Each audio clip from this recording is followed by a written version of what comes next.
Aujourd'hui, on fait ensemble l'exercice du pont dans toutes ses déclinaisons. Vous pourrez choisir certaines déclinaisons qui vous conviennent davantage ou sinon de faire les exercices d'aujourd'hui comme un programme. Mise en garde, aucun exercice ne doit déclencher ni reproduire une douleur. Si c'est le cas, vous ne faites pas les exercices ou une déclinaison plus spécifique. Maintenant, on y va avec les déclinaisons de l'exercice du pont.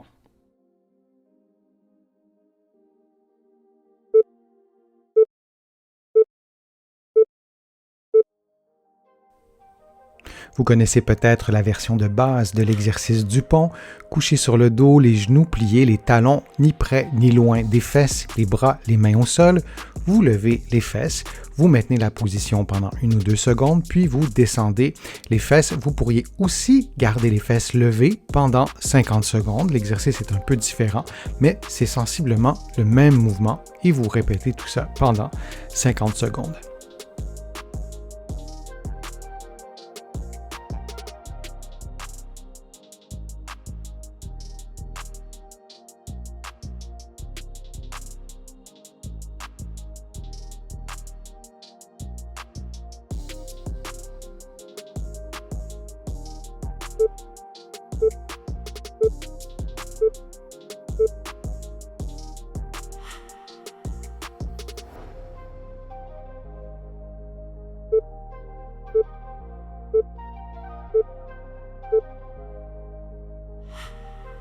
La bascule du bassin pour effacer la courbure du bas du dos, exécutée tout juste avant de lever les fesses dans l'exercice du pont, pourrait vous aider à diminuer la douleur au bas du dos pendant l'exercice et l'exercice est plus efficace. Alors vous le voyez, maintenant, je vais faire une bascule postérieure du bassin ou une rotation postérieure. On maintient le mouvement et on lève les fesses, ce qui efface la courbure du bas du dos. C'est aidant de mettre les mains sur le bassin pour bien sentir le mouvement. Vous allez le revoir une autre fois. Vous placez vos mains sur le bassin, vous basculez votre bassin vers l'arrière, ce qui efface la courbure du bas du dos. Vous maintenez la position, vous levez les fesses et vous descendez. Et lorsque vous descendez les fesses, la bascule devrait être maintenue. On le refait une dernière fois. Vous basculez le bassin, vous maintenez cette position, vous levez les bras si vous le souhaitez et vous levez les fesses, puis vous descendez. Alors c'est la bascule du bassin qui peut faciliter l'exercice du pont.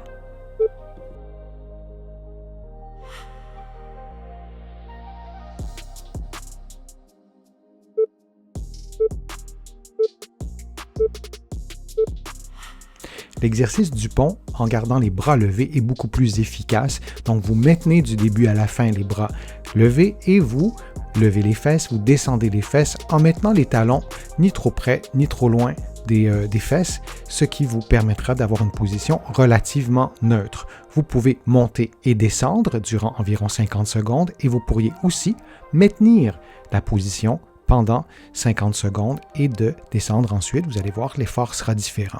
Et lorsque vous levez les fesses, on souhaite avoir un bassin qui demeure stable. On ne veut pas que le bassin roule vers la droite ou vers la gauche. Vous devez rester relativement immobile pour ce qui est en tout cas du bassin.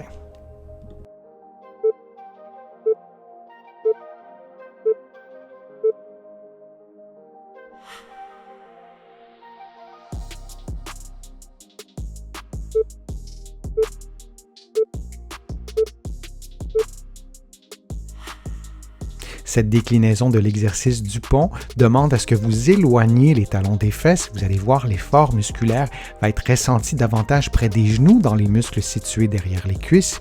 Si vous sentez qu'il y a une crampe ou un début de crampe, moi je vous conseille de rapprocher un peu les talons des fesses. Vous allez probablement observer que la crampe n'apparaît pas ou ce sera un peu plus facile et lorsque vous aurez pris de la force, vous pourrez éloigner un peu plus les talons des fesses selon votre propre mobilité, selon votre endurance musculaire également et vous pouvez maintenir la position pendant 50 secondes ou sinon faire des mouvements de montée et descente comme vous le voyez en ce moment à l'écran.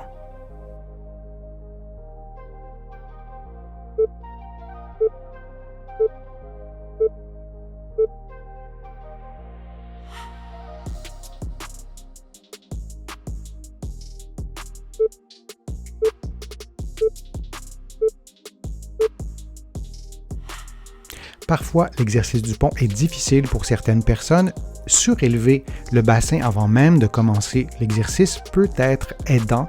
Dans mon cas, j'utilise un coussin d'équilibre. Vous pourriez mettre des livres, vous pourriez mettre un oreiller, vous pourriez mettre ce que vous voulez, mais l'idée est de réduire l'amplitude de mouvement en plaçant un objet sous le bassin.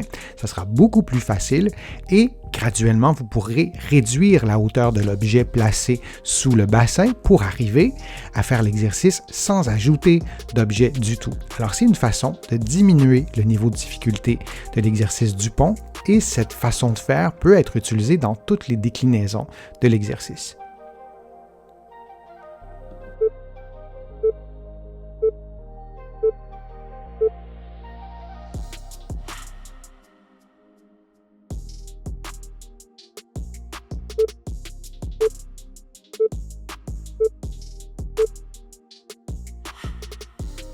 Couché sur le dos, vous placez la cheville droite sur le genou gauche et vous montez et descendez les fesses. C'est exactement comme la version de base de l'exercice du pont, mais sur un seul côté. À mon sens, c'est beaucoup plus efficace.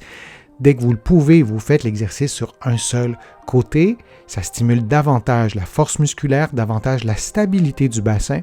Et souvenez-vous qu'il est nécessaire de maintenir le bassin relativement stable lorsque vous montez les fesses. Parfois, on voit le bassin tanguer, disons, d'un côté, du côté droit ou du côté gauche, en général, évidemment, du côté où il n'y a pas d'appui. Et vous répétez le mouvement pendant environ 50 secondes ou vous maintenez la position pendant 50 secondes.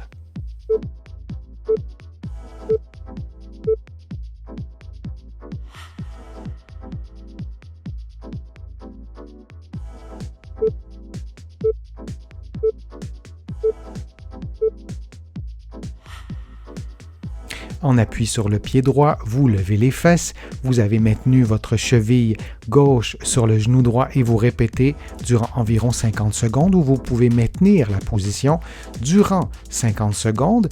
Assurez-vous que vous l'ayez fait du côté droit ou du côté gauche, c'est la même chose de maintenir votre bassin bien stable. C'est un exercice complet qui stimule les muscles du membre inférieur, mais aussi les stabilisateurs du tronc. Et lorsque vous faites l'exercice, vos orteils devraient rester au sol. Si vos orteils lèvent, tentez de les maintenir en contact avec le sol du début à la fin de l'exercice.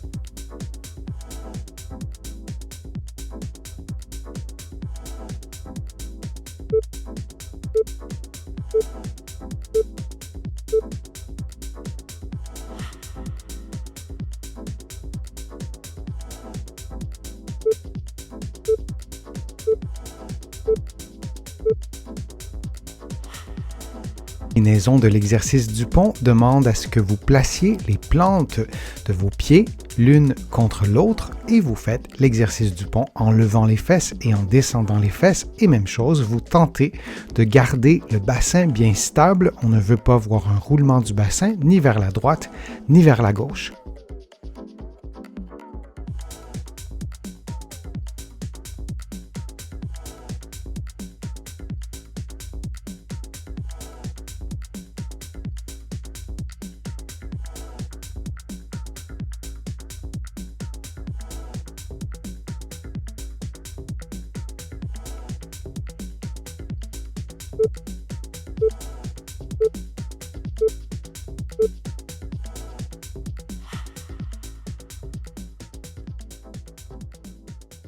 J'espère que les exercices se sont bien déroulés. Si vous avez aimé la vidéo, je vous invite à cliquer j'aime, à la partager sur vos réseaux sociaux et à la commenter, vous le savez, ça me donne plus de visibilité.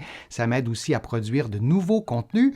Je vous invite aussi à visiter mon site web, le www.denisfortier.ca. Vous allez trouver beaucoup d'informations. Évidemment, tout est gratuit, il y a beaucoup d'articles et vous allez trouver d'autres informations dans mes livres que vous pouvez trouver partout au Canada, en librairie et sur le web. J'ai le privilège d'être publié un peu partout à travers le monde. Vous allez trouver mes livres de l'autre côté de l'Atlantique et je vous mets le lien dans la description de la vidéo pour que vous puissiez trouver facilement mes livres.